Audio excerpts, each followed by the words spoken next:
नमस्ते दोस्तों, स्वागत है आप सभी का 12th प्लस में। तो दोस्तों, BSc BEd first year JNVU के जो अभी एग्जाम चल रहे हैं उनके लिए मैं आपके इनऑर्गेनिक केमिस्ट्री का जो पेपर है 2025 के अंदर इनऑर्गेनिक का पेपर किस प्रकार का आ सकता है, प्लस इस बार आप पहली बार, क्योंकि आप फर्स्ट ईयर में हो, आपका ये सब्जेक्ट का पहला पेपर होने वाला है, तो इसमें किस हिसाब से प्रत्येक यूनिट से कितने क्वेश्चन आएंगे, कौन सा क्वेश्चन कितने नंबर का होगा, ये सारा पेपर पैटर्न भी मैं आज इस वीडियो में समझाऊंगा। उसके बाद में मैं आपको आज मोस्ट प्रोबेबल क्वेश्चन पेपर 2025 के लिए किस प्रकार का आ सकता है, क्यों आ सकता है वैसा, इसका एक्सप्लेनेशन आपको आज मिलेगा। इस वीडियो को अंत तक देखना है, उसके बाद में इसकी पीडीएफ मैं आपको प्रोवाइड करवा दूंगा, तो साथ साथ में लिखने की जरूरत नहीं है। इस वीडियो को ध्यान से सुनना ताकि आपको सारे क्वेश्चन समझ में आए। जितनी बात बोलता हूं वो सब करके जाना। आपके 40 में से आपके 38 नंबर और 40 में से 40 नंबर आने की बहुत ज्यादा प्रबल संभावनाएं बनी रहेगी। अब इस वीडियो को शुरू करने से पहले मैं आपको एक और बात बता दूं कि इस वीडियो के अंदर हम जितने भी क्वेश्चंस डिस्कस करने वाले हैं उसके अलावा भी आपको कुछ इंपॉर्टेंट क्वेश्चंस पढ़ने पड़ेंगे। इस वीडियो में जितना आपको हमने एनालिसिस किया है, इस एनालिसिस के आधार पर कैसे कि प्रीवियस ईयर में किस टाइप के क्वेश्चंस पूछ रहे हैं, प्लस इस साल नए क्वेश्चन कौन कौन से बन सकते हैं, या फिर इस अभी जो रिसेंट ईयर के क्वेश्चंस आ रहे हैं उसके आधार पर, उस पैटर्न के आधार पर कौन कौन से क्वेश्चंस नए हो सकते हैं और पीवाईक्यू के कौन कौन से क्वेश्चन रिपीट हो सकते हैं, उसके आधार पर ये क्वेश्चन पूरा पेपर बनाया हुआ है। ठीक है, अब इसके अंदर आपका सबसे पहले मैं आपको आज पेपर पैटर्न समझाता हूं, क्योंकि आप फर्स्ट ईयर के अंदर हो तो कुछ डाउट है तो अभी से क्लियर कर लो। आपके पास में क्वेश्चन पेपर टोटल 3 भाग में आएगा। कौन कौन सा? ए, बी एंड सी। कौन कौन सा भाग आएगा पेपर के अंदर? पार्ट ए, पार्ट बी और पार्ट सी। आपके टोटल 5 यूनिट है। केमिस्ट्री इनऑर्गेनिक में 5 यूनिट है, ऑर्गेनिक में 5 यूनिट है। वैसे आपके सीबीजेड में हो या पीसीएम में हो, मैथ सभी के अंदर पेपर पैटर्न ये सेम रहने वाला है। अब ये जो ए, बी और सी है, इस ए, बी, सी में आपके पास में एक और बात रहेगी कि जो यहां पर पार्ट ए है इसके अंदर टोटल 10 क्वेश्चन आने वाले हैं। ठीक है, कितने क्वेश्चन आने वाले हैं? पार्ट ए के अंदर आपके टोटल 10 क्वेश्चन आने वाले और प्रत्येक क्वेश्चन 1 नंबर का होगा।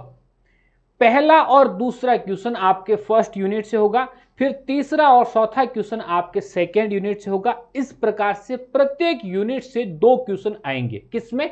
पार्ट ए में प्रत्येक यूनिट से 2 क्वेश्चन। ये क्वेश्चन आपका 1 नंबर का है, तो इसमें आपको ज्यादा लंबा चौड़ा भाषण लिख के आने की जरूरत नहीं है। जितना पूछा जाता है एग्जैक्ट आपको उसी का आंसर देना है। आप एक लाइन में भी आंसर, यदि एक लाइन का है तो एक लाइन लिखो, आपको किसी का सूत्र पूछा है, कोई फॉर्मूला पूछा है तो वही लिखो, या किसी की डेफिनेशन पूछी है या एग्जाम्पल पूछा है तो सिर्फ आपको उतना ही लिख के आना, आपका 1 नंबर नहीं कटेगा। ठीक है, दूसरी बात, अब यहां पर प्रत्येक यूनिट से 2-2 क्वेश्चन आने वाले हैं और 10 क्वेश्चन आ रहे हैं, तो आपको पार्ट ए के 10 क्वेश्चन करने होते हैं, उसमें आपको एक भी क्वेश्चन छोड़ना नहीं है। फिर आता है पार्ट बी की बारी। पार्ट बी में एक क्वेश्चन आपका 3 नंबर का होगा। एक क्वेश्चन कितने नंबर का होगा? 3 नंबर का होगा। अब इसमें क्या होगा, जैसे यूनिट 1 है तो यूनिट 1 में से 2 क्वेश्चन आएंगे। ठीक है, एक के अथवा में दूसरा होगा, यानी और ऑप्शन रहेगा आपके पास में। आप या तो फर्स्ट क्वेश्चन कर लो या सेकंड क्वेश्चन कर लो। किसका? जो ऐसे यूनिट 1 है, यूनिट 1 के अंदर 2 क्वेश्चन है, उसमें से आप पहला कर रहे हो या दूसरा कर रहे हो वो आपके ऊपर है, लेकिन उसमें से एक करना है। एक यूनिट में से एक क्वेश्चन आपको करना है। किसमें? पार्ट बी के अंदर। पार्ट बी में टोटल आपको 5 क्वेश्चन करने हैं, तो आप इसका मतलब ये मत समझ लेना कि आप क्या कर रहे हो कि पार्ट ए के अंदर, पार्ट बी के अंदर 5 क्वेश्चन करने हैं तो हम क्या करने हैं कि आपका यूनिट 1 के जो 2 क्वेश्चन है वो दोनों कर लिए तो 2 कैलकुलेट हो जाएंगे। नहीं, यूनिट 1 के अंदर आपको 1 क्वेश्चन अटेंड करना है, यूनिट 2 के अंदर आपको 1 क्वेश्चन अटेंड करना है, यूनिट 3 के अंदर आपको 1 करना है, और ऐसे ही प्रत्येक यूनिट में से 1 क्वेश्चन करना है, 1 आपको छोड़ देना है। और उस एक क्वेश्चन के आपको कितने नंबर मिलने वाले हैं? 3 नंबर मिलने वाले हैं। ठीक है, और पार्ट सी के अंदर टोटल 5 क्वेश्चन आएंगे, प्रत्येक यूनिट से एक एक क्वेश्चन। इस बात को याद रखना, पार्ट सी के अंदर टोटल 5 क्वेश्चन आएंगे, प्रत्येक यूनिट से एक एक क्वेश्चन आएगा और एक क्वेश्चन आपका कितने नंबर का होगा, 5 नंबर का होगा। लेकिन आपको करने कितने हैं, सिर्फ 3 करने हैं, जो आपको पसंद आए, जिस क्वेश्चन का आपको एग्जैक्ट आंसर आ रहा हो या आपको लगे कि इस क्वेश्चन का आंसर मैं बहुत अच्छे तरीके से लिख सकता हूं या लिख सकती हूं, तो ही आप अटेंड करना। और कितने हैं, आपको सिर्फ 3 क्वेश्चन अटेंड करने हैं। इसमें आप जितना लिख सकते हो, क्योंकि बहुत ज्यादा तो नहीं लिखना है, यहां पर भी आपको सिर्फ कितने में लिखना है, 500 वर्ड में, यहां पर कितने में, 250 में। ठीक है, तो मैक्सिमम नंबर कितना हो जाएंगे आपके, 40 नंबर मैक्सिमम। और कितना टाइम मिलेगा आपको, 3 घंटे का आपको टाइम मिलने वाला है। 3 घंटे में आपको 40 नंबर लेके आने, 10 नंबर आपका पार्ट ए देगा और 15 नंबर आपके कौन दे रहा है, पार्ट बी, और 15 नंबर कौन दे रहा है, पार्ट सी। पार्ट सी में सिर्फ 3 क्वेश्चन करने हैं और पार्ट बी में आपको 5 क्वेश्चन करने हैं और पार्ट ए के अंदर आपको 10 क्वेश्चन करने हैं। लेकिन अब बात आती है कि इनमें क्वेश्चन किस टाइप के आने वाले हैं। मैं आज आपके सामने पूरा एनालिसिस करके दिखाऊंगा। यहां पर आपको ये तो हो गया आपका पेपर पैटर्न, फिर आपके पास में कुछ स्लाइड है, प्रत्येक यूनिट वाइज कौन कौन से टॉपिक इंपोर्टेंट है। ठीक है, इस स्लाइड के ऊपर हम दोबारा वापस आएंगे। सबसे पहले आपको जो पेपर पैटर्न समझाया था उसके आधार पर मैं आपको कुछ बातें बता रहा हूं। अब जो पेपर पैटर्न है उसमें पार्ट ए के अंदर कुछ इस टाइप के क्वेश्चन आएंगे। हो सकता है इसमें से 10 क्वेश्चन में से आपके 10 सेम आ जाए और 10 में से 5 7 या 4 5 तो आपके आएंगे। ठीक है, यहां से नहीं आए तो इसमें से आपके 5 7 आ गए, तो 10 के 10 क्वेश्चन कैसे होंगे, जितने मैं आपको इंपोर्टेंट टॉपिक बताऊंगा उसको पढ़ के जाना। आपके 10 के 10 क्वेश्चन आप उस इंपोर्टेंट टॉपिक से बाहर नहीं आएंगे, थोड़ा सा दिमाग लगाओगे। सिर्फ पार्ट ए ही होगा जिसमें आपको क्या है, दिमाग लगाने की जरूरत है। पार्ट बी और पार्ट सी में इंपोर्टेंट क्वेश्चन जो मैंने यहां बताए हैं और आपके ऐप के ऊपर अपलोड किए हैं उससे बाहर नहीं जाएगा। पार्ट बी और पार्ट सी का, पार्ट ए का भी बाहर नहीं जाएगा यदि आप थोड़ा सा दिमाग लगाओ। क्वेश्चन थोड़ा सा अटपटा हो सकता है। ठीक है, अब जैसे कि पहला क्वेश्चन है 3 सेंटर 2 इलेक्ट्रॉन बॉन्ड या 3 सेंटर 2 इलेक्ट्रॉन बंद क्या है। अब इसकी जगह बोल देता कि डाइबोरेन में किस प्रकार के बॉन्डिंग पाई जाती है, बताओ, तो भी क्वेश्चन सेम था। या पूछ लेता कि डाई बॉन्डिंग में इलेक्ट्रॉन डेफिशिएंट या फिर इलेक्ट्रॉन न्यून बंद क्या है, बताओ, तो भी आंसर सेम है।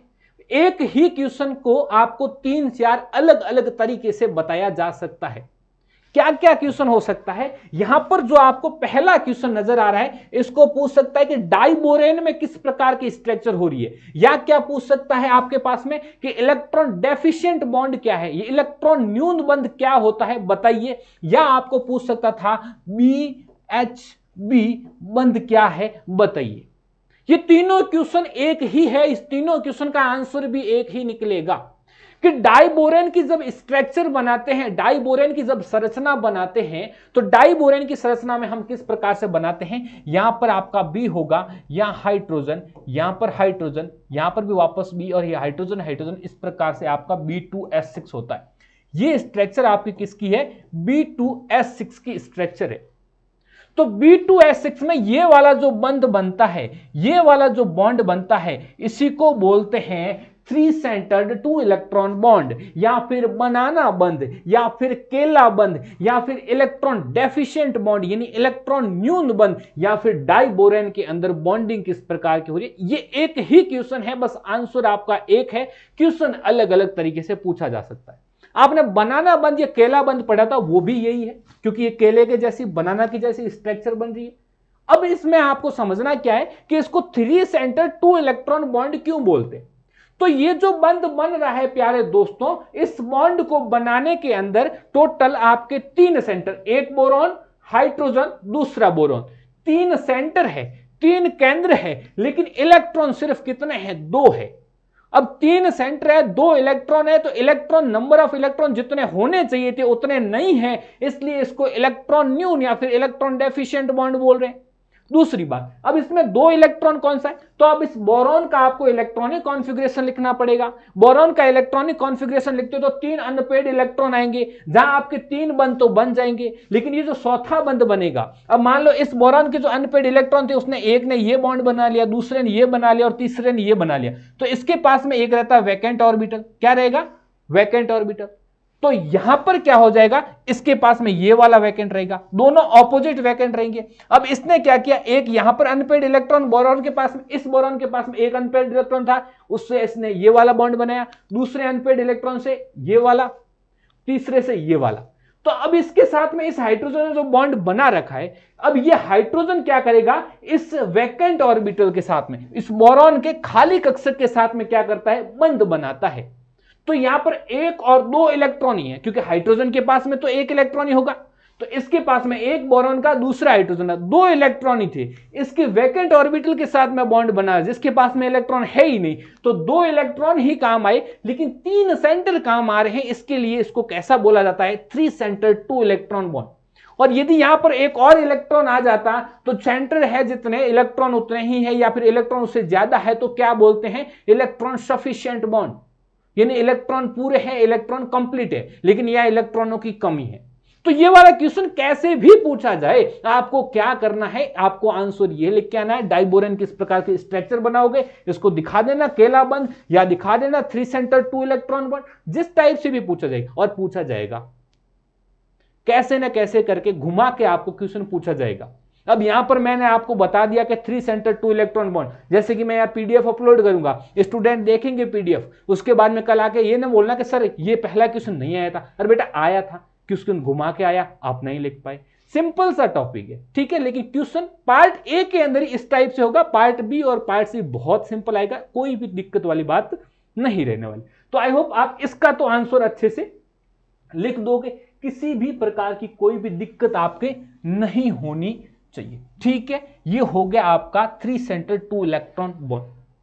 अब बात आती है कि बंध क्रम या फिर बॉन्ड ऑर्डर को परिभाषित कीजिए या कैसे निकालते हैं, ये बताना है।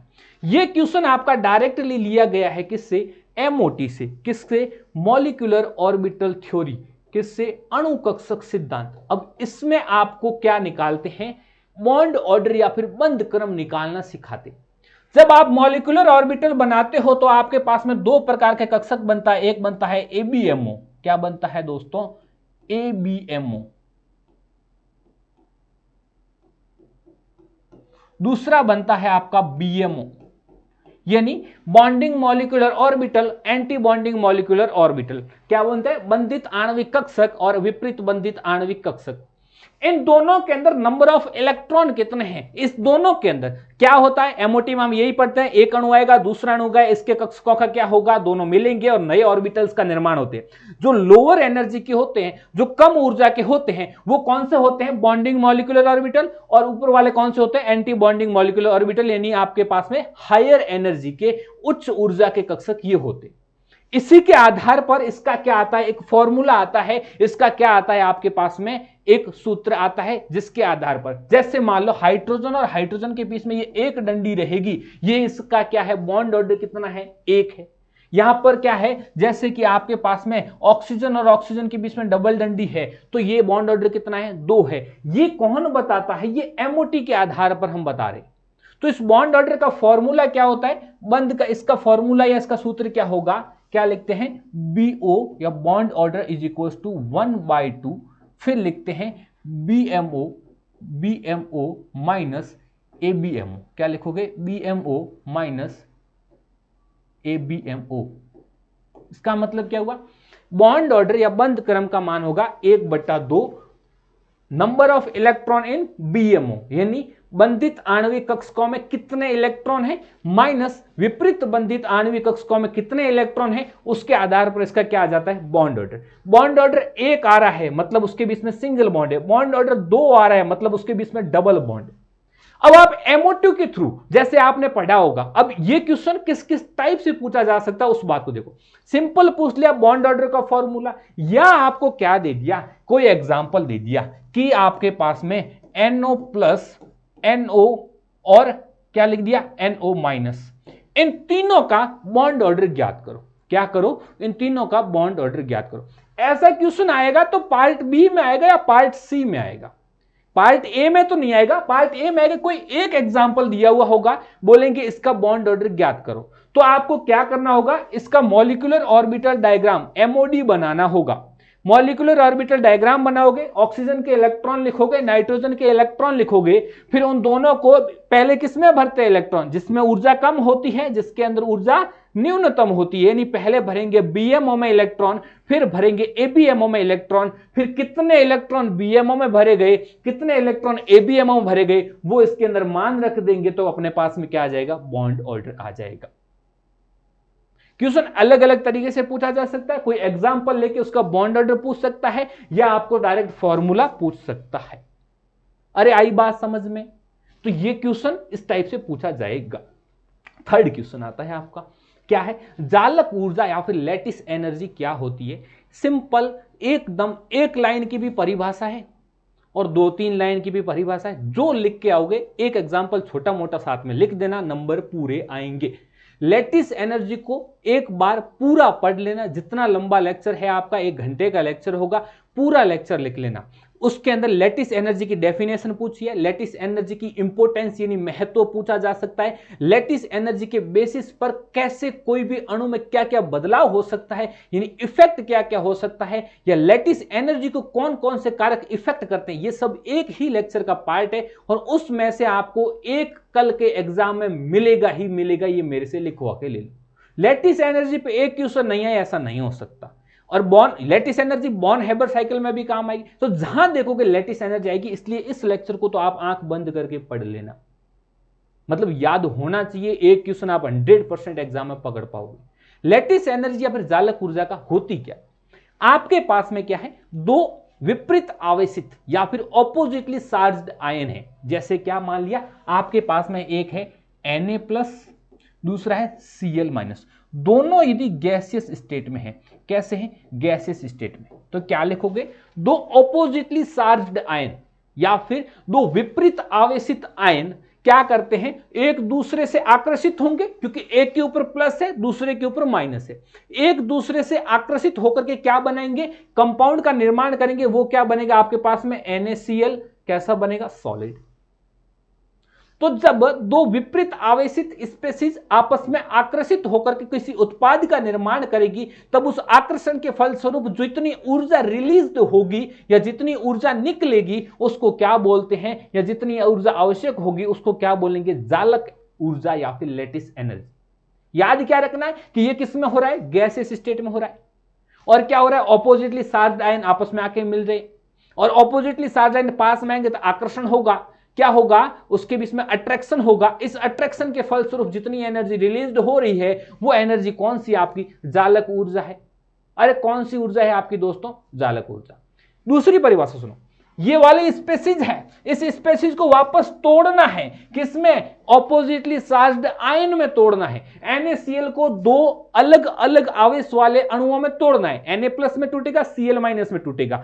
तो रिक्वायर्ड एनर्जी जितनी होगी, इस अणु को पृथक करने के लिए जितनी ऊर्जा चाहिए होगी, वो भी आपकी क्या कहलाती है, जालक ऊर्जा कहलाती है। जो आपको अच्छे से याद रह रही है, जो आप पढ़ पा रहे हो, जो आप समझ पा रहे हो, दोनों में से कोई भी लिखोगे, परिभाषा दोनों सही है, दोनों यही परिभाषा आपको लिखकर आनी है। कोई एक लिख के आ जाना, दोनों आ रही है इसका मतलब ये नहीं दोनों लिख के आ रहे हो। यदि पार्ट बी का क्वेश्चन आता है तो दोनों लिखो, ताकि उसको रहता है कि हाँ इस बच्चे का कॉन्सेप्ट क्लियर है, रट्टा नहीं मार के या एक परिभाषा नहीं याद करके, ये समझ रहा है कि लैटिस एनर्जी होती क्या, यानी लैटिस या फिर जालक क्या होता है, एक प्रकार के बहुत सारे अणु आपस में मिलकर बना हुआ होता है, उसको जालक बोलते हैं। यानी एक प्रकार से जाल है जिसके अंदर बहुत छोटे छोटे अणु मिले, उसमें एक अणु दूसरे अणु के साथ अट्रैक्शन करके जैसे बड़ा अणु बनाएगा तो वहां एनर्जी निकलती है, उसी को क्या बोलते हैं, जालक ऊर्जा।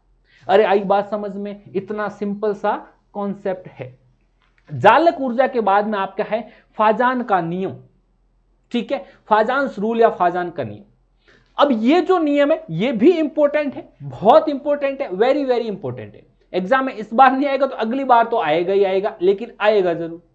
आपके काम नहीं आएगा तो आपके जूनियर के काम आएगा, और आई होप इस बार ही आएगा ये। और सिंपल, या तो पार्ट ए में पूछा जाएगा या पार्ट बी में पूछा जाएगा या इसकी एप्लीकेशन पूछी जाएगी। यहां मैं इसको समझा रहा हूं क्या होता है, और मैं पिन कमेंट में कर रहा हूं। इसके ऊपर मैंने एक बहुत डिटेल में वीडियो ले रखा है, यूट्यूब के ऊपर है। जिन्होंने कोर्स नहीं ले रखा वो यूट्यूब से पढ़ ले, फाजान नियम, वो मेरे ही वीडियो है, आपको अच्छे से समझ में आएगा। यहां पर भी आओ समझा देता हूं फाजान नियम होता क्या है। सबसे पहले ये जो फाजान का नियम है या फाजान रूल है, ये पोलराइजेशन या फिर ध्रुवणता के ऊपर है। किसके? पोलराइजेशन या फिर ध्रुवणता। होती क्या है, जैसे आपके पास में कोई भी अणु है, कोई परमाणु है, मान लो उसके ऊपर क्या है, उसके बीच में केंद्र है, उसके ऊपर पॉजिटिव चार्ज है और उसके चारों तरफ क्या है, इलेक्ट्रॉन चक्र लगा रहे हैं। ठीक है, ओके। अब मान लो मैं इसके पास में कोई धनावेशित आइटम लेके आ जाऊं, एक अणु आपका पहले से पड़ा था और इसके पास में मैं कोई ऐसा लेके आ जाऊं जिसके ऊपर पॉजिटिव चार्ज, जैसे कि Na+ लेके आ गया, तो जैसे ही Na+ लेके आऊंगा तो इसके चारों तरफ क्या इलेक्ट्रॉन चक्र लगा रहे हैं, और इलेक्ट्रॉन के ऊपर आवेश कैसा होता है, इलेक्ट्रॉन कैसे होता है, नेगेटिवली चार्ज होगा। तो ये जो नेगेटिव चार्ज है ये सारा किस, इस पॉजिटिव की तरफ भागेगा, और ये पॉजिटिव पॉजिटिव के बीच में क्या होगा, रिपल्सन होगा, तो ये दूर आने की कोशिश करेगा। तो इसकी जो आकृति थी वो कैसी थी, एकदम गोल थी। अब ये बिगड़ जाएगी और कुछ इस प्रकार की आकृति हो जाए, मान लो ये इस प्रकार की, एक साइड सारे नेगेटिव नेगेटिव आ जाए और इधर की साइड पॉजिटिव चार्ज आ जाए, तो इसमें क्या हो जाता है, दो पोल बन जाता है, ध्रुवणता आ रही है। क्या हो रहा है, पोलराइजेशन या फिर ध्रुवणता आ रही है। ठीक है, ये जो ध्रुवणता आती है, ये ध्रुवणता कौन सा कंपाउंड सबसे ज्यादा लाएगा, या कौन से कंपाउंड की ध्रुवण क्षमता अधिक है और कौन से की कम है, इस बात को समझने के लिए फाजान भाई साहब ने क्या दिया था, नियम दिया था। फाजान भाई साहब ने क्या दिया था, सिद्धांत दिया था। सिद्धांत के अंदर आपको 3 बातें याद रखनी है, उसके आधार पर यह आपका पूरा सिद्धांत क्या हो जाएगा, एक्सप्लेन हो जाएगा। सबसे पहली बात, छोटा कैटायन यानी छोटा कैटायन या फिर स्मॉलर कैटायन, बड़ा ऋणायन यानी आपके पास में बिग एनायन, और अधिक आवेश यानी लार्ज चार्ज। क्या है ये, जितना ज्यादा कोई भी अणु छोटा होगा, कौन, कैटायन, यहां पर जो ये प्लस आवेशित वाला आ रहा है, यदि ये Na+ है, इस Na+ की जगह दूसरा आपके पास में मान लो Mg2+ आ रहा है, तो इन दोनों में से ज्यादा ध्रुवण क्षमता किसकी होगी, ज्यादा पोलराइजेशन पावर किसकी होगी, कि यदि किसी पदार्थ के ऊपर या किसी तत्व के ऊपर पॉजिटिव चार्ज है, कैसा है, पॉजिटिव चार्ज या धनात्मक आवेश वाली कोई स्पीशीज है, तो वो जितनी ज्यादा छोटी स्पीशीज होगी वो उतना ज्यादा क्या करेगी, ध्रुवण क्षमता अधिक रखेगी। जितनी ज्यादा छोटी धनायन वाली कोई स्पीशीज होगी तो उतनी ज्यादा पोलराइजेशन पावर रखेगी, यानी पोलराइजेबिलिटी या फिर ध्रुवण क्षमता किसके समानुपाती हो जाएगी, छोटा कैटायन के बराबर। जो कैटायन है, जो धनायन है, जिसके ऊपर प्लस चार्ज है और वो उतना ही अधिक छोटा होगा, उसके पास में उतनी ही ज्यादा ध्रुवण क्षमता होगी। जैसे मान लो आपके सामने एक प्लस आवेश वाला कुछ इस प्रकार से आ गया, कैसे आ गया, ये बड़ा सा आ गया, किस प्रकार से आ गया, इतना बड़ा आ गया, दूसरा वाला ये वाली साइज है, ठीक है, बहुत बड़ी स्पीशीज आ गई, और इसके ऊपर भी कैसा चार्ज है, ये भी प्लस आवेशित है, ये भी प्लस आवेशित है। तो ये जो छोटा है, जिसका आकार छोटा है, इसका मतलब क्या है, तो ये क्या करेगा, सबसे ज्यादा पोलराइजेशन दिखाएगा। अब ऐसा होता है क्यों है, इस बात को समझो। किसी भी अणु के ऊपर, जैसे मान लो आपके सामने क्या है, एक आपके सामने मैंने मान लो ये लिख दिया Cl, एक है Cl और तीसरा भी Cl, एक Cl ऐसे ही है, एक के ऊपर प्लस है और एक के ऊपर माइनस। ये मत बोलना सर Cl के ऊपर प्लस कब से आ रहा है, मैं सिर्फ समझाने की बात करूं। ये Cl अपने नॉर्मल अवस्था में है, तो इसके ऊपर किसी भी प्रकार का आवेश नहीं है, इसका मतलब इसमें नंबर ऑफ प्रोटॉन और नंबर ऑफ इलेक्ट्रॉन किसे है, बराबर। यहां पर प्लस आवेश लग गया, मतलब इसके बाह्यतम कोश में से एक इलेक्ट्रॉन हमने निकाल दिया। क्या कर दिया, इसके सबसे आउटरमोस्ट शेल से हमने यदि एक इलेक्ट्रॉन निकाला है, तो इसके ऊपर कैसा चार्ज आएगा दोस्तों, प्लस आवेश आएगा या धनावेश आएगा। और जब धनावेश आ रहा है, इसका मतलब क्या है, इसके पास में इलेक्ट्रॉनों की कमी है। कैसा हो जाएगा, इलेक्ट्रॉनों की कमी हो जाएगी। अब आपने क्या किया, इस Cl में से एक इलेक्ट्रॉन निकाला, तो क्या आपने प्रोटॉन भी निकाला, नहीं। जो प्रोटॉन, किसके केंद्र के अंदर प्रोटॉन उपस्थित है, वो तो उतने ही है जितने इसमें थे, लेकिन इसमें एक इलेक्ट्रॉन कम हो गया, तो प्रोटॉन के ऊपर पॉजिटिव चार्ज है, कैसा है, प्रोटॉन के ऊपर धनात्मक आवेश है, और इसमें से आपने एक ऋणात्मक को कम कर दिया, यानी अंदर की तरफ एक पॉजिटिव चार्ज एक्स्ट्रा है, बाहर की तरफ से एक नेगेटिव चार्ज कम हो गया, तो वो एक एक्स्ट्रा पावर के साथ में क्या करेगा, इलेक्ट्रॉनों को अपनी तरफ लेके आएगा, तो उसका आकार छोटा होता जाएगा। जब आकार ही छोटा है और ऊपर से भी प्लस आवेश आने से आकार छोटा हो रहा है, तो ऐसी स्पीशीज के पास में जैसे ही कोई भी ऋणावेश वाला आयन दिखेगा या फिर नेगेटिव चार्ज दिखेगा, ये क्या करेगा, फटाक से उसको अपनी तरफ खींच लेगा। ठीक है, तो जितना ज्यादा छोटा होगा उसकी पोलराइजेशन पावर ज्यादा होती है, क्योंकि वो इजीली नेगेटिव चार्ज को क्या कर पा रहा है, अट्रैक्ट कर पा रहा है, अपनी तरफ खींच पा रहा है। तो पहला पॉइंट क्लियर हुआ, छोटा क्या, धनायन या फिर स्मॉलर कैटायन। अरे आई बात समझ में, जितना ज्यादा छोटा होगा उतनी उसकी पोलराइजेशन पावर अधिक होगी। दूसरी बात, बड़ा ऋणायन। अब यहां पर क्या हो रहा है, Cl माइनस कब आया, कि जब इस Cl के ऊपर से आपने एक इलेक्ट्रॉन और जोड़ दिया। क्या कर दिया, एक इलेक्ट्रॉन और जोड़ दिया। आपने सिर्फ इलेक्ट्रॉन जोड़ा है, Cl के अंदर प्रोटॉन इसके नाभिक में तो नहीं डाला। आपने क्या किया, सिर्फ इसकी आउटरमोस्ट शेल में एक इलेक्ट्रॉन एक्स्ट्रा कर दिया। अब आपने अंदर की तरफ किसी भी प्रकार से प्रोटॉन नहीं डाला, तो प्रोटॉन की संख्या पहले की जितनी है, लेकिन इलेक्ट्रॉन एक और ऐड हो गया। तो बाहर की तरफ ज्यादा लोग हैं, अंदर की तरफ कम लोग होंगे, तो बाहर की तरफ खींचेंगे ना कोई भी आदमी। तो ये क्या हो रहा है, इलेक्ट्रॉनों के ऊपर जो न्यूक्लियस का जो पावर है, न्यूक्लियस की जो अट्रैक्शन पावर है, वो क्या हो जाती है, कम हो जाती है। अब ये ऑलरेडी जो बाहर की तरफ इलेक्ट्रॉन होंगे उसके ऊपर न्यूक्लियस का क्या नहीं होगा, अट्रैक्शन पावर होगी नहीं। तो क्या होगा, जैसे ही इसके पास में कोई पॉजिटिव चार्ज आएगा तो इसके ये जो अणु है, इसके खुद के न्यूक्लियस के पास में अच्छी पावर नहीं है, अच्छा अट्रैक्शन पावर नहीं है, तो ये इलेक्ट्रॉन क्या हो जाएंगे, इसकी तरफ मूवमेंट कर लेंगे। इसके बाह्यतम कोश वाले इलेक्ट्रॉन फटाक से पॉजिटिव चार्ज की तरफ चले जाएंगे, तो इसका आकार क्या हो जाएगा, आकार बिगड़ जाएगा। इस प्रकार से चार्ज सेपरेशन हो जाएगा, एक साइड प्लस आ जाएगा, एक साइड माइनस लग जाएगा, यानी पोलराइजेशन पावर ज्यादा हो। तो जितना बड़ा क्या हो, ऋणायन हो, जितना बड़ा एनायन होगा, उतनी ही ज्यादा उसकी क्या होगी, पोलराइजेशन पावर होगी। ठीक है।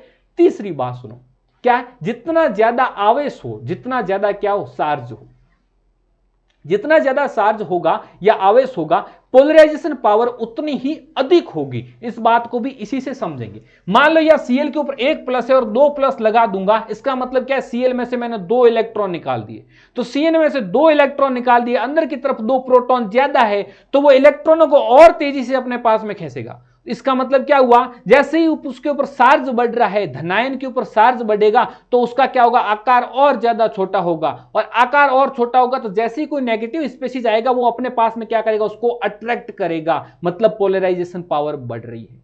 अरे इस बातों को समझ पा रहे हो तो ये सबसे इजी सिद्धांत है। जैसे ही नेगेटिव चार्ज बढ़ रहा है, अब आप, मैंने ये नहीं बोला ना कि धनायन बढ़े, मैंने क्या बोला, चार्ज बढ़ना से शायद धनायन बढ़ रहा है या ऋणायन बढ़ रहा है। अब यदि ऋणायन का चार्ज बढ़ रहा है, जो नेगेटिव स्पीशीज है उसका चार्ज बढ़ रहा है, उसका मतलब क्या, उसमें नंबर ऑफ इलेक्ट्रॉन और ऐड हो रहे हैं। जब नंबर ऑफ इलेक्ट्रॉन और ऐड हो जाएंगे, अब ऋणायन का पहले से क्या है, जब ऋणायन आ गया मतलब क्या है, उसके ऊपर एक इलेक्ट्रॉन एक्स्ट्रा आ गया, तो उसका न्यूक्लियस का इतना अच्छा अट्रैक्शन पावर नहीं रहेगा। अब उसके ऊपर एक और इलेक्ट्रॉन आ गया, अब और ज्यादा क्या हो गया, अट्रैक्शन पावर कम हो गई। किसकी, बाह्यतम कोश के इलेक्ट्रॉन और अंदर की तरफ जो न्यूक्लियस है, यानी आउटर मोस्ट शेल के अंदर जो इलेक्ट्रॉन है और जो न्यूक्लियस के अंदर जो प्रोटॉन है, उसके बीच में क्या होगी, अट्रैक्शन पावर कम हो गई। इस वजह से क्या होगा, वो इजीली किसी की तरफ भाग जाएंगे, तो क्या हो जाएगा, आकृति बिगड़ जाएगी, प्लस चार्ज एक तरफ, माइनस चार्ज एक तरफ, ध्रुवणता आ जाएगी, पोलराइजेशन आ जाएगा।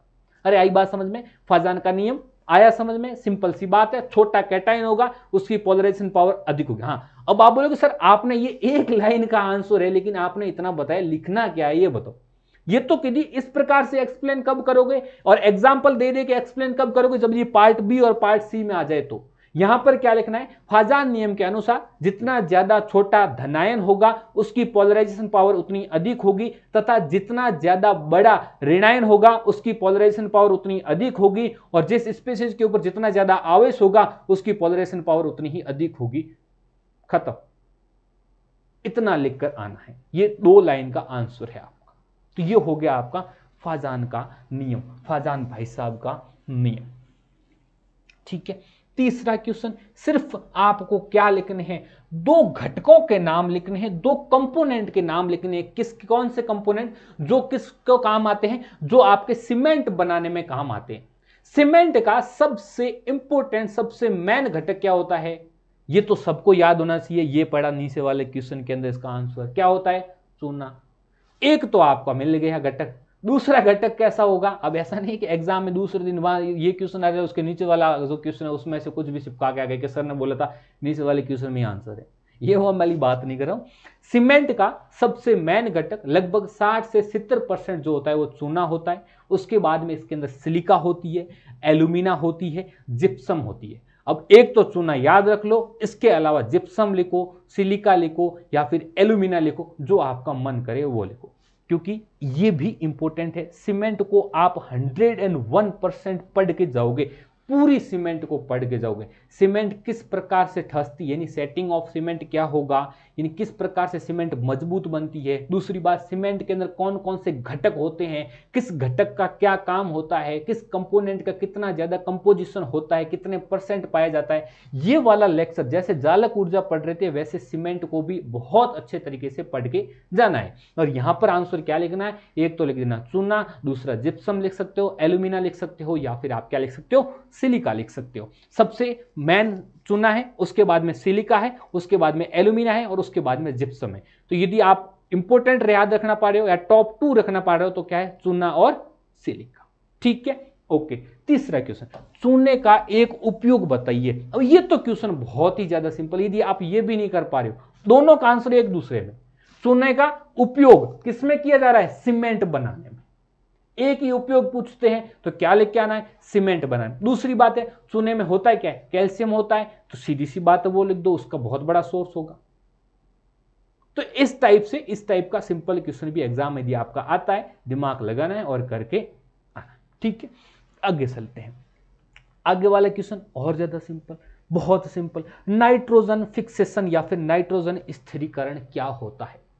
नाइट्रोजन फिक्सेशन या नाइट्रोजन स्थिरीकरण क्या होता है, इसका भी एक YouTube के ऊपर आपका बहुत शानदार वीडियो जिसके अंदर मैंने नाइट्रोजन, ये भी लेक्चर आपका, क्योंकि ये सेकंड हर इसमें ये वाला लेक्चर कौन सी यूनिट का है, सेकेंड यूनिट का है। ये कौन सी यूनिट का है, आपका थर्ड यूनिट का। और ये कौन सी यूनिट का है, फोर्थ यूनिट का। ये वाला जालक ऊर्जा वाला लेक्चर किसमें, थर्ड यूनिट, सेकेंड यूनिट में। थर्ड यूनिट में सीमेंट और फोर्थ यूनिट में नाइट्रोजन फिक्सेशन। 100% पढ़ के जाना, 100% उसमें से आंसर क्वेश्चन आएगा। नाइट्रोजन फिक्सेशन कितना पढ़ना है, ऐप वालों के पास तो बराबर उसका पूरा कंटेंट वहां पर नाइट्रोजन फिक्सेशन का एक लेक्चर है, लेकिन YouTube के ऊपर भी मैंने एज इट इज क्लास डाल रखी है। अब आपको लास्ट में आपके पास मेंशन कर दूंगा, वहां जाकर के पढ़ लेना, पूरा समझ में आ जाएगा। यहां डेफिनेशन पूछिए, परिभाषा पूछिए, यहां बता देता हूं। नाइट्रोजन फिक्सेशन या फिर नाइट्रोजन स्थिरीकरण का मतलब क्या हुआ, अपने वायुमंडल में सबसे ज्यादा क्या पाई जाती है, N2 या फिर नाइट्रोजन ही पाई जाएगी। जो नाइट्रोजन आपके वातावरण में सबसे ज्यादा है, इसको क्या आप काम में ले पा रहे हो, बिल्कुल नहीं ले पा रहे हो। आप खेती करते हो तो क्या डालते हो, यूरिया डाल रहे हो, तो उस यूरिया के अंदर क्या है, नाइट्रोजन है। लेकिन नाइट्रोजन आपके वातावरण में कितने % उपस्थित है, सबसे ज्यादा नाइट्रोजन है। फिर भी वो पेड़ पौधे या आपके पास में किसी भी प्रकार, अपन भी नाइट्रोजन को डायरेक्ट अपने जैसे श्वास के अंदर जितनी भी गैस लेते हैं उसमें से ऑक्सीजन एब्जॉर्ब हो रही है, बाकी सभी वापस आ रही है। तो नाइट्रोजन भी अपने शरीर को चाहिए, तो नाइट्रोजन क्यों नहीं एब्जॉर्ब हो रहा है, नाइट्रोजन डायरेक्टली एब्जॉर्ब नहीं होगा, N2 के फॉर्म में एब्जॉर्ब नहीं होगा। तो क्या लिखोगे, जो वातावरण में जितनी नाइट्रोजन उपस्थित है उस नाइट्रोजन को ग्रहण करने लायक या उपयोग लायक बनाने के लिए उसके अणुओं में बदला जाता है। N2 को आपने अमोनिया में बदल दिया, N2 को आपने यूरिया में बदल दिया, तो N2 को क्या कर दिया, किसी अपने ही कंपाउंड में बदलने के जो प्रोसेस होता है उसको नाइट्रोजन स्थिरीकरण कहा जाता है। ये पेड़ पौधे, कुछ पेड़ पौधे स्वतः करते हैं, वो क्या होता है, पेड़ पौधे जो अपने आप नाइट्रोजन स्थिरीकरण करते हैं वो कैसा है, वो आपका प्राकृतिक या फिर नेचुरल प्रोसेस होगा। और दूसरी बात, हम अपने लेबोरेटरी में नाइट्रोजन को क्या करते हैं, नाइट्रोजन के कंपाउंड में बदल देता है, वो कैसा हो जाता है अपने पास में, कैसा हो जाता है, मानव निर्मित या फिर कृत्रिम प्रोसेस। ठीक है, क्या लिखोगे, वायुमंडल में उपस्थित नाइट्रोजन को उसके अणुओं में बदलना ताकि हम उसको उपयोग में ले सके, नाइट्रोजन स्थिरीकरण कहलाता है। ठीक है दोस्तों, ओके। नेक्स्ट है अक्रिय युग्म प्रभाव या फिर इनर्ट पेयर इफेक्ट।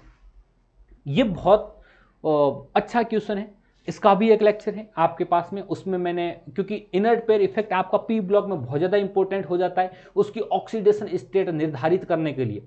आपने नीट के पेपर दिए हैं तो आपको पता है कि इनर्ट पेयर इफेक्ट कितना ज्यादा इंपॉर्टेंट होता है। इनर्ट पेयर इफेक्ट के ऊपर डायरेक्ट क्वेश्चन नीट में हर साल आता है, या बीएससी में पढ़ रहे हो तो यहां पर भी ये पीछा नहीं छोड़ेगा। इनर्ट पेयर इफेक्ट या फिर अक्रिय युग्म प्रभाव क्या होता है, जैसे आपके पास में कोई भी अणु है, कोई तत्व है, उसके बीच में क्या नाभिक, इसके तरफ इलेक्ट्रॉन है, ठीक है, ये वाला इलेक्ट्रॉन, ये वाला इलेक्ट्रॉन, ये वाला इलेक्ट्रॉन, और आपको पता है इलेक्ट्रॉन किस में भरते हैं कि एस ब्लॉक में भरेंगे, एस में भरते हैं, पी में भरते हैं, डी में भरते हैं और एफ में भरते हैं। तो हम ये बोलते हैं कि जो एस कक्षक होता है उसकी क्या हो जाती है, उसकी शील्डिंग पावर बहुत ज्यादा होती है, ठीक है, उसके बाद में धीरे धीरे क्या हो जाती है, कम होती जाती है, और एफ और डी की तो बहुत नहीं होती है। इस बात को समझ के ही हम किसको करते हैं, इनर्ट पेयर इफेक्ट को समझते हैं। जैसे कि ये अंदर वाली कक्षक है, ये वाली सेल, ये वाली सेल, और ये सबसे बाहर वाली, ये कौन सी होगी, सबसे बाहर वाली। इस बाहर वाली कक्षा के अंदर कोई इलेक्ट्रॉन मान लो आपका भरा हुआ है, और इस अंदर वाली सेल में भी आपका क्या है, इलेक्ट्रॉन भरा हुआ है, और इसमें भी आपका क्या है, इलेक्ट्रॉन भरे हुए हैं। सिंपल सी बात है, सभी के अंदर क्या होंगे, आपके पास में इलेक्ट्रॉन होंगे। तो जो अंदर की सेल में जो इलेक्ट्रॉन भरे हुए हैं, ये इलेक्ट्रॉन नाभिक के नजदीक रहेंगे क्या? सिंपल सी बात है सर, रहेंगे। ये यदि इलेक्ट्रॉन नाभिक के नजदीक रह रहे हैं तो क्या होता है, इसके ऊपर अट्रैक्शन पावर अधिक होगी क्या? सर ठीक बात है, जो जितना ज्यादा नजदीक होगा इलेक्ट्रॉन के ऊपर नेगेटिव चार्ज, अंदर की तरफ पॉजिटिव चार्ज, तो जो जितना ज्यादा अंदर होगा उसके पास में अट्रैक्शन पावर उतनी अधिक होगी। ये भी बात सही है।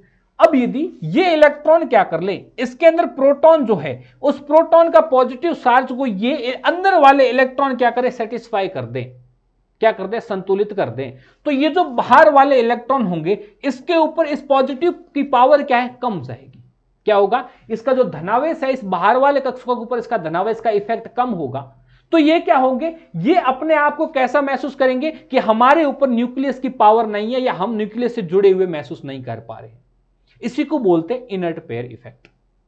ठीक है, यानी आंतरिक कक्षकों के अंदर जो इलेक्ट्रॉन भरे हुए होते हैं, वो इलेक्ट्रॉन बाह्य कक्षक या आउटरमोस्ट शेल के अंदर जो इलेक्ट्रॉन है उसके ऊपर न्यूक्लियस का पावर जो है, या न्यूक्लियस का अट्रैक्शन पावर या आकर्षण क्षमता को क्या कर देते हैं, कम कर देते हैं।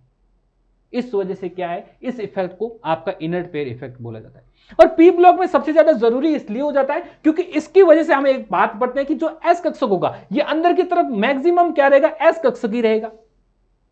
तो एस कक्षक के अंदर जब इलेक्ट्रॉन भरे जाएंगे तो इसके ऊपर न्यूक्लियस का पावर ज्यादा हो जाती है। तो जब क्या होता है, एस कक्षक क्या होते हैं, बॉन्डिंग में पार्टिसिपेट नहीं कर रहे। जो जितना ज्यादा न्यूक्लियस के पास में रहेगा, अट्रैक्शन पावर उतनी अधिक होगी, तो वो न्यूक्लियस से दूर जाना ही नहीं चाहेगा, तो वो क्या करेगा, किसी भी प्रकार के बंध में भाग नहीं लेता है। तो ये भी एक ऐसा कक्षक आ सकता है कि पी ब्लॉक के अंदर एस कक्षक जो होते हैं वो क्या किस में पार्टिसिपेट नहीं करते हैं, जैसे जैसे नीचे की तरफ जाएंगे बॉन्डिंग में पार्टिसिपेट नहीं करते हैं। कि ऐसा क्यों होता है, ऊपर वाले तत्व करेंगे, नीचे वाले तत्व नहीं करेंगे पी ब्लॉक के, ऐसा क्यों होगा, तो वहां पर आप लिखते हो क्या, इनर्ट पेयर इफेक्ट। तो ये वही वाला इनर्ट पेयर इफेक्ट है, अंदर वाले इलेक्ट्रॉन बाहर वाले इलेक्ट्रॉनों को न्यूक्लियस से दूर कर दे रहे हैं। यानी एक तरीके से क्या है, चापलूसी करने वाला काम है। जो जितना ज्यादा पास में रह रहा है वो उतना ज्यादा बॉस को भड़का रहा है कि बाहर वाले लोगों को दूरी बना के रखो। तो ये क्या है, एक प्रकार का अक्रिय युग्म प्रभाव या इनर्ट पेयर इफेक्ट आपका कहलाता है। नेक्स्ट है आपका बाधा मूलक या फिर इंटरफेरिंग रेडिकल। जिन बच्चों ने प्रैक्टिकल किया है, ठीक है, ये क्या हो गया रे,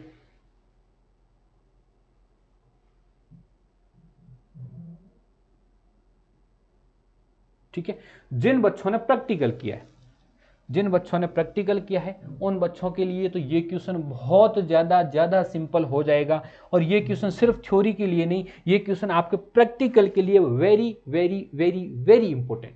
यदि आप फर्स्ट सेमेस्टर के अंदर हो या फर्स्ट ईयर के अंदर हो और आपके पास में आप क्या करते हो, रेडिकल एनालिसिस करते हो, और बाधा मूलक के बारे में एग्जामिनर आपको प्रैक्टिकल में नहीं पूछे, ऐसा नहीं होता है। तो बाधा मूलक या इंटरफेरिंग रेडिकल क्या होता है, रेडिकल एनालिसिस में हम पढ़ते हैं सबसे पहले क्या, अम्लीय और क्षारीय ग्रुप। क्या करते हैं, अम्लीय या क्षारीय ग्रुप। हमारे पास में टोटल 1 से लेकर के 6 ग्रुप होते हैं, किसके, रेडिकल के ग्रुप होते हैं। जो 1 से लेकर के दूसरा, पहला और दूसरा ग्रुप होता है, ये आपका एसिडिक नेचर के अंदर इनका टेस्ट होता है। और तीसरे से लेकर छठे तक हम मानते हैं किसका, कि ये हमारे कैसे होते हैं, बेसिक रेडिकल होते हैं या फिर क्षारीय मूलक हो गए। जैसे ही आपका दूसरे ग्रुप का टेस्ट लग जाता है, दूसरे ग्रुप का टेस्ट हो जाता है, आप कंफर्म कर लेते हो, आप प्रैक्टिकल सीरीज वाइज करते हैं यहां पर, ठीक है, जैसे जैसे वो फिल्ट्रेट आता है उसको काम में लेता है, नेक्स्ट ग्रुप की टेस्ट करते जाते हैं। अब जो बच्चे प्रैक्टिकल किए वो समझ पा रहे। अब जो सेकंड ग्रुप का टेस्ट करने के बाद में हम क्या करते हैं, इस एक ऐसा टेस्ट करते हैं जिसमें हम बोलते हैं कि इंटरफेरिंग को बाहर निकालना है। तो इंटरफेरिंग करते क्यों, 2 तक तो नहीं किया, तीसरे ग्रुप का टेस्ट करने से पहले जो अपने पास में फिल्ट्रेट आता है, इस फिल्ट्रेट को हम क्या करते हैं, एक ट्रीटमेंट करते हैं, इसको अलग से ट्रीट करते हैं। तो आपका जो फ्लोराइड है, ऑक्जिलेट है और बोरेट है, ये फ्लोराइड और ऑक्जिलेट और ये इस प्रकार के कुछ रेडिकल्स होते हैं, वो क्या करते हैं, यदि उनको इस सेकंड ग्रुप का जो एनालिसिस करने के बाद जो अपने पास में फिल्ट्रेट रहता है, इसमें से यदि इसमें क्या पाया जाएगा, आपका फ्लोराइड है, तो उस फ्लोराइड को यदि आप बाहर नहीं निकालते हो तो ये क्या करेगा, थर्ड ग्रुप से लेकर जो 6 ग्रुप तक के जो एलिमेंट है उसका टेस्ट नहीं आने देगा, उसका क्या परीक्षण नहीं आने देगा। अब ये क्या कर रहे हैं, उसको उसके परीक्षण आने में बाधा उत्पन्न कर रहे हैं, उसका रिजल्ट आने में क्या कर रहे हैं, बाधा उत्पन्न कर रहे हैं, इसलिए इनको क्या बोला जाता है, बाधक मूलक या फिर इंटरफेरिंग रेडिकल। अब ये ऐसा करते क्यों है, क्योंकि जो सेकंड ग्रुप तक क्या होता है, इसका जो मीडियम होता है, जो परीक्षण कर रहे हैं, जो प्रैक्टिकल कर रहे हैं, इसका जो मीडियम होगा, माध्यम होगा, वो एसिडिक होता है। लेकिन थर्ड ग्रुप में जैसे इसका जो ग्रुप रिएजेंट डालेंगे, थर्ड ग्रुप से जैसे ग्रुप रिएजेंट स्टार्ट होते हैं, तो इनके जो ग्रुप रिएजेंट का जो मीडियम होगा वो कैसा होता है, वो आपका क्षारीय हो जाता है या फिर क्या हो जाता है, बेसिक हो जाता है। इस वजह से क्या हुआ, बेसिक मीडियम जैसे ही होने से क्या हुआ, ये बेसिक मीडियम के साथ मिलकर के अलग ही कंपाउंड बना लेते हैं। इस वजह से क्या होता है कि ये वाले अपने टेस्ट नहीं देने देते। अरे आई बात समझ में। बाधा मूलक एंटीफाइंग रेडिकल क्या है कि सेकेंड ग्रुप के बाद में जैसे फ्लोराइड या फिर ऑक्जेलेट जैसे समूह जो क्या करते हैं, बाधा उत्पन्न करते हैं, इनको हटाना जरूरी होता है, क्योंकि सेकेंड ग्रुप तो अम्लीय माध्यम होता है। जैसे क्षारीय माध्यम में जाते हैं, ये अपना अलग कंपाउंड बना लेते हैं जो कि इनका आगे के परीक्षण करने में बाधा उत्पन्न करते हैं, इसलिए इनको बाधा मूलक बोला जाता है। ठीक है, और ये हो गया आपका लास्ट क्वेश्चन पार्ट ए का, बफर सॉल्यूशन या फिर बफर विलियन। बहुत सिंपल प्रैक्टिकल। ये वाली पूरी यूनिट कौन सी है, क्वालिटेटिव एनालिसिस। कौन सी है, क्वालिटेटिव या फिर गुणात्मक विश्लेषण। क्वालिटेटिव एनालिसिस या गुणात्मक विश्लेषण ही आपका प्रैक्टिकल है। किसका, फर्स्ट सेमेस्टर में हो या फिर फर्स्ट ईयर में हो, बीएससी में हो, बीएससी बीएड में, उसका आपका प्रैक्टिकल फिक्स होता है। 11th 12th में भी आपने शायद किए होंगे, नहीं किए तो बीएससी में करने पड़ेंगे। तो वहां पर आपका एक बफर विलियन या बफर सॉल्यूशन काम में आता है। यदि प्रैक्टिकल में काम आया और आपने बुक के अंदर लिखा है तो एग्जामिनर यही क्वेश्चन पूछता है। सिंपल सी परिभाषा है, एक ऐसा विलियन जिसके अंदर थोड़ी सी मात्रा में आपने एसिड मिला दो, फिर भी उसकी पीएच वही की वही बनी रहनी चाहिए, या फिर आप थोड़ी सी मात्रा में आप क्या बेस मिला देते हो तो भी उसकी पीएच यदि बनी रहती है, तो इस प्रकार के विलियन को बफर विलियन कहा जाता है या फिर बफर सॉल्यूशन कहा जाता है। क्या याद रखोगे, ऐसा विलियन या ऐसा सॉल्यूशन जिसकी पीएच मेंटेन रहती है। कब, जब आप उसके ऊपर थोड़ा सा एसिड डाल दो या फिर थोड़ा बेस डाल दो, फिर भी यदि उसकी क्या रहे, उसकी पीएच मेंटेन रहे, तो इस प्रकार का जो आपका सॉल्यूशन होता है उसको बफर सॉल्यूशन कहते हैं। ये तो आपके पास में हमने पार्ट ए के क्वेश्चन करवाए, और पार्ट ए के क्वेश्चन करवाने के बाद में आपको साथ साथ में ये भी बताया कि क्वेश्चन आपका इजी आएगा, लेकिन थोड़ा बहुत यदि घुमा के आता है तो आप इस बात को याद रखोगे। अरे आई बात समझ में। ऐसे ही आपके पास में क्या है, पार्ट बी के इस प्रकार से आएंगे। पार्ट बी में फर्स्ट क्वेश्चन, यदि हाइब्रिडाइजेशन के सिद्धांत को एक उदाहरण के साथ समझाइए और उसकी आकृति यानी शेप पर भी चर्चा कीजिए। या तो आप ये क्वेश्चन करो या आप ये करो, इन दोनों में से एक करना है। ऐसा नहीं है कि मुझे यूनिट 2 के दोनों क्वेश्चन नहीं आ रहे तो मैं ये दोनों कर देता हूं, ऐसी बात आपको नहीं करनी है। इन दोनों में से कोई एक क्वेश्चन करना है। ये समझाना क्यों जरूरी है, क्योंकि आप फर्स्ट ईयर में हो। इन दोनों में से एक करना है। फिर सेकेंड यूनिट के ये 2 क्वेश्चन है, इन दोनों में से एक करना है। थर्ड यूनिट के अंदर आपके पास में 2 क्वेश्चन है, इन दोनों में से एक करना है। ये मैंने बोला सीमेंट आ गया, कंपोजिशन आएगा, इफेक्ट आएगा। फिर ये फोर्थ यूनिट में से आ गया, और उसके बाद में आपका 5th यूनिट में से आ गया। इन दोनों में से एक करना है। और पार्ट सी के अंदर इस टाइप का एक क्वेश्चन आएगा। अब मैंने लिख दिया वेस्पर थ्योरी, तो पूरा एक्सप्लेन करके आ रहे हैं वेस्पर थ्योरी को, क्या होती है, क्या इफेक्ट पड़ता है, कैसे इसको समझाया था, वैज्ञानिक का नाम क्या था, सब कुछ आपको लिख कर आना है। इस टाइप से ये 5 क्वेश्चन है। 5 में से आप भले पहला दूसरा तीसरा करो, या 5वां चौथा तीसरा करो, या दूसरा चौथा और 5वां करो, जो आपको आ रहा हो अच्छे से। कोई 3 करने, कितने करने हैं प्यारे दोस्तों, कोई 3 क्वेश्चन आपको करने हैं। ठीक है, अब ये तो क्या है, एक मॉडल बनाया मैंने, मॉडल पेपर है, इसमें से आपके बहुत से question as it is exam में कल परसों मिलने वाले, इसके लिए बेफिक्र हो जाओ। लेकिन आप अब तैयारी कैसे करोगे, ये जितने भी क्वेश्चन हैं, इन सभी क्वेश्चंस के सीधे टॉपिक पढ़ोगे, पार्ट ए वाला भी। अब आओ वापस कौन सी पीडीएफ के ऊपर, ये वाली पीडीएफ। ठीक है, यूनिट 1 के अंदर कोवेलेंट बॉन्डिंग के बारे में आप क्या पढ़ोगे, हाइब्रिडाइजेशन वाला लेक्चर है, पूरा पढ़ोगे। उसमें या तो आपको हाइब्रिडाइजेशन की पूरी थ्योरी पूछी जाएगी। कब, यदि वेस्पर थ्योरी नहीं पूछी जा रही है तो हाइब्रिडाइजेशन पूछा जाएगा, और हाइब्रिडाइजेशन को आपको एग्जांपल याद रखने। एक इस टाइप का आपने क्वेश्चन देखा होगा, DsP2 और sp2 D2 sp3 और sp3 D2 क्या है समझाओ, तो उसका आंसर भी कहां से निकलेगा, हाइब्रिडाइजेशन निकलेगा। या कोई भी एग्जांपल आपके सामने लिख दिया कि इस एग्जांपल की आकृति क्या है, इसकी शेप क्या है, वो भी कहां से आएगा, हाइब्रिडाइजेशन आएगा। एक लेक्चर की बात है, सिर्फ एक लेक्चर पढ़ोगे आपका 100% आने वाला क्वेश्चन कंफर्म हो जाएगा। पार्ट ए बी सी तीनों में से एक में तो हाइब्रिडाइजेशन क्वेश्चन आएगा ही आएगा। दूसरी बात, एमओटी पढ़ लो, सिंपल सी बात है। एमओटी के 2 लेक्चर होंगे, 3 लेक्चर होंगे, उसमें से जो पहला लेक्चर भी पढ़ लोगे तो ऑलमोस्ट सब कुछ कवर कर लोगे। एक लेक्चर पढ़ना है, एक क्वेश्चन आपने फिर कंफर्म कर लिया। और ये पहले दो तो वेरी वेरी इंपॉर्टेंट, थर्ड कौन सा है, डाइबोरेन, स्ट्रक्चर पढ़ लेना। अब मैंने इंपॉर्टेंट जो आपके यहां पर डाले हैं, किसके अंदर, जो मॉडल पेपर के अंदर इंपॉर्टेंट डाले, ये इस साल के हिसाब से मैंने इंपॉर्टेंट क्वेश्चन किस टाइप का बनेगा वो डाल दिया। और इस 2025 के अंदर इंपॉर्टेंट टॉपिक कौन से, ये 3 टॉपिक है। एक यूनिट में सिर्फ 3 टॉपिक पढ़ो, 100% आपके आएंगे क्वेश्चन। इन तीनों में से ऐसा हो नहीं सकता कि क्वेश्चन ना आए, 100% क्वेश्चन आएगा, बस आपको पढ़ना है। मैंने स्पष्ट लिख दिया, थ्योरी पूछी जा सकती है। अब यहां पर एमओटी, मान लो डायरेक्ट थ्योरी नहीं पूछी तो क्या पूछ लिया, NO प्लस और NO माइनस कौन सा प्रतिचुंबकीय है, कौन सा अनुचुंबकीय है, बताइए। यानी डायामैग्नेटिक प्रॉपर्टी और कौन सी आपके पैरामैग्नेटिक प्रॉपर्टी किसके आधार पर बताते हैं, एमओटी के आधार पर, जिसके अंदर आपके कैसे रह जाए, युग्मित इलेक्ट्रॉन हो, सारे इलेक्ट्रॉन पेयर्ड हो, युग्मित हो, तो वो डायामैग्नेटिक होती है, प्रतिचुंबकीय होती है, बाकी अनुचुंबकीय होती है। आप एमओटी डायग्राम बनाओगे तो आपको समझ में आ जाएगा। ठीक है, तो एमओटी पढ़ोगे तब आपके इसमें से एक क्वेश्चन एमओटी का आएगा और आप 100% टिक करके आ जाओगे, 100% लग जाएगा। और यदि पार्ट सी में आ रहा है तो सीधा 5 नंबर दे के जा रहा है, तो क्या मतलब मौत क्या आ रही है पढ़ने में, सिंपल सी बात है, पढ़ना है, ऐप के ऊपर अपलोड है, पढ़ लो, अच्छे से हो जाएगा। डाइबोरेन है, डाइबोरेन भी पढ़ लो। डाइबोरेन का आधा सा लेक्चर 31 मिनट का लेक्चर होगा, उसके अंदर आपको सारी बॉन्डिंग बनाना बॉन्डिंग क्यों बोलते हैं, 3 सेंटर 2 इलेक्ट्रॉन बॉन्डिंग कौन, उसके कम से कम 5-7 नाम है, वो भी बताएं किस प्रकार से। अभी मैंने डायरेक्ट बताया कि इसमें एक वैकेंट ऑर्बिटल रह रहा है, लेकिन वहां पर वैकेंट क्यों रह रहा है, उसका इलेक्ट्रॉनिक कॉन्फिगरेशन कैसे लिखते हैं, सब कुछ बताया हुआ है।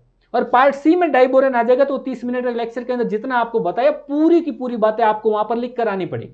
ठीक है, तो ये हो गया पार्ट यूनिट 1 के अंदर कितने इंपॉर्टेंट है, बिल्कुल ये वाले आपके इंपॉर्टेंट पड़े। ठीक है, ओके, ये मैंने दोनों साइड सेम कॉपी पेस्ट हो गए, इसको एक बार के लिए कट कर दो, सिर्फ डाइबोरेन है, डाइबोरेन की स्ट्रक्चर है। ठीक है, ओके, नेक्स्ट क्वेश्चन कौन सा है, यूनिट 2 कौन सी है, आयनिक बॉन्डिंग। ये कौन सी थी, ये थी आपकी कोवेलेंट बॉन्डिंग। यूनिट 2 आपकी आयनिक बंध है। आयनिक बंध में लेटिस एनर्जी को तो लेक्चर मैंने पहले भी बोला था, अभी भी बोल रहा हूं, पढ़ के जाना।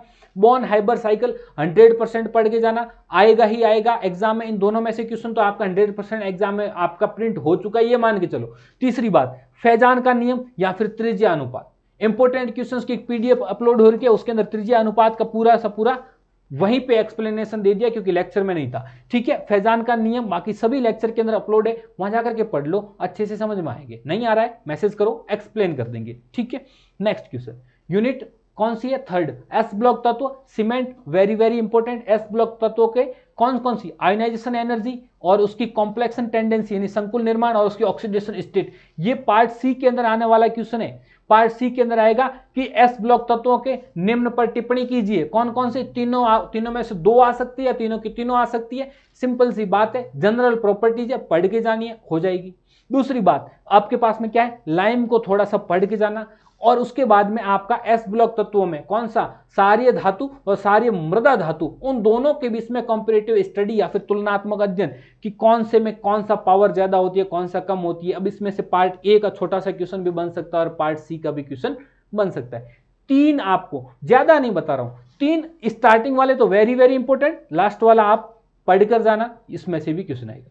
प्रत्येक यूनिट में से 2-2 3-3 टॉपिक बता रहा हूं, उतना पढ़ो, आपका कोई भी कुछ नहीं बिगाड़ सकता। ठीक है, नेक्स्ट क्वेश्चन क्या है, यूनिट 4 में कौन सा, पी ब्लॉक, नाइट्रोजन फिक्सेशन। ठीक है, उसके बाद में ग्लास, और तीसरा क्या है, वैसे एस ब्लॉक की प्रॉपर्टी वैसे ही आपकी पी ब्लॉक की प्रॉपर्टी। याद रखना क्वेश्चन, ये सोच लो इन तीनों टॉपिक में से प्रिंट हो गए, आप तीनों टॉपिक को पढ़ के जाओ, एग्जाम में आराम से क्वेश्चन निकलेगा। ठीक है, नेक्स्ट आ जाओ, कौन सा है आपके पास में, क्वालिटेटिव एनालिसिस। ठीक है, नेक्स्ट ईयर आपका आ जाएगा क्वांटिटेटिव एनालिसिस, इस बार है क्वालिटेटिव एनालिसिस, प्रैक्टिकल का काम है। इसमें पार्ट सी में सबसे इंपॉर्टेंट क्वेश्चंस बनता है कि समूह अभिकर्मक या फिर ग्रुप रिएजेंट, पहले ग्रुप से लेकर के छठे ग्रुप तक जितने ग्रुप रिएजेंट आते हैं कौन से आते हैं, किसका क्या काम होता है, कौन सा अम्लीय होगा, कौन सा बेसिक होगा, किसका क्या फॉर्मूला है, सब कुछ आपको एक्सप्लेन करना है। दूसरा इसके अंदर आ जाता है बफर विलयन क्या है और इंटरफेरिंग रेडिकल क्या है। बस ये 3 गिने चुने टॉपिक आपको बताए हैं, इसमें भी 3 टॉपिक आप ध्यान से देखा होगा तो प्रत्येक यूनिट में 3 और किसी में 4 आपको मैंने इंपॉर्टेंट टॉपिक बताए, उतना पढ़ के जाना है आपको। आपने पूरा पढ़ लिया, बहुत अच्छी बात है। फिर इस टॉपिक को ध्यान में रखते हुए क्या करो, रिवीजन करो। नहीं पढ़ा है, सिर्फ पास आ रहे हो तो फिर ये वाला जो मैंने आपको मॉडल पेपर दिया है, इस मॉडल पेपर से पास तो आप आराम से हो जाओगे, डरने की कोई बात नहीं है। लेकिन कुछ अच्छा करना है, कुछ बढ़िया करना है, तो फिर आपको क्या करना पड़ेगा, पूरे लेक्चर देखने पड़ेंगे। ये वाली जो पीडीएफ है, ये पीडीएफ मैं आपको टेलीग्राम चैनल, जो कि लिंक डिस्क्रिप्शन में, वहां से डाउनलोड कर सकते हो। 12th प्लस ऐप के ऊपर अपलोड हो जाएगी, वहां से डाउनलोड कर सकते हो। किसी भी प्रकार की कोई भी प्रॉब्लम आए, यदि जिन्होंने कोर्स ले रखा है उनको पता है मैसेज करना होता है, नहीं ले रखा है, अभी एग्जाम टाइम में प्रॉब्लम आ रही है, तो आप एक बार यहाँ पर मैसेज करना। ये मत बोल देना कि सर पूरे लेक्चर हमें व्हाट्सएप पे कर दो, नहीं हो पाएगा। लेकिन कुछ छोटा मोटा डाउट होगा तो हम आपका जरूर सॉल्व करवाएंगे। इस नंबर के ऊपर आपको क्या कर देना है, व्हाट्सएप कर देना है, ठीक है। तो आज के लेक्चर में हमारे साथ बने रहे, हमने आपको इंपॉर्टेंट क्वेश्चंस बता दी हैं। आई होप एग्जाम में आपके एज इट इज आ जाएंगे। आप बिल्कुल बेफिक्र रहिए, एग्जाम आपका अच्छा होगा। ऐसे ही बने रहिए 12th प्लस के साथ। बहुत बहुत धन्यवाद।